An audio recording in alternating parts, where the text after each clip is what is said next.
Tollywood beauty రాశీ ఖన్నాకు ఇండస్ట్రీలో సరైన identity దక్కలేదు. పుష్కర కాలంగా సౌత్ లో గ్లామర్ రోల్స్ చేస్తున్న టైర్ 1 హీరోలతో నటించే ఛాన్సులు రావట్లేదు. తారక్ తప్ప గ్లోబల్ హీరోలతో జోడీ కట్టిన దాఖలాలు లేవు.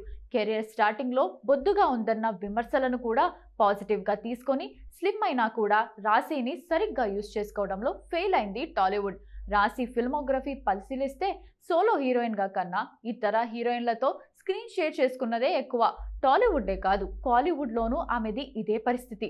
పక్కా కమర్షియల్ థ్యాంక్ యూ ఫ్లాప్స్ తర్వాత టాలీవుడ్ కు దూరమైన రాశి 2 ఏళ్ల తర్వాత తెలుసు కథతో ప్రేక్షకుల ముందుకు వచ్చింది. సిద్ధు జొన్నలగడ్డ, శ్రీనిధి శెట్టిలతో స్క్రీన్ షేర్ చేసుకున్న తెలుసు కదా అక్టోబర్ 17న థియేటర్లలో విడుదలైంది. ఈ సినిమాపై ఎన్నో ఆశలు పెట్టుకుంది రాశి. ప్రమోషన్స్ ఈవెంట్స్ లో పాల్గొని ఈ సినిమాను మరింత ప్రమోట్ చేసింది. కానీ రాశి పెట్టుకున్న ఆశలన్నీ అడియాసలయ్యాయి. తెలుసు కదా తొలి ఆట నుండే ప్రేక్షకుల నుండి మిశ్రమ స్పందన తెచ్చుకొని బీలో యావరేజ్ కలెక్షన్స్ లో రాబట్టింది. థియేట్రికల్ రన్ కూడా ఆల్మోస్ట్ క్లోజ్ అయినట్టే. తెలుసు కదాతో రాశీ ఖన్నా ఖాతాలో మరో ఫ్లాప్ వచ్చి చేరింది. ఇక తెలుగులో రాశీ ఖన్నాకు ఉన్న ఒకే ఒక్క cinema Ustaad Bhagat Singh. Power star Pawan Kalyan హీరోగా హరీష్ శంకర్ డైరెక్షన్ లో వస్తున్న ఈ సినిమా ఒక్కటే రాశి చేతిలో ఉంది.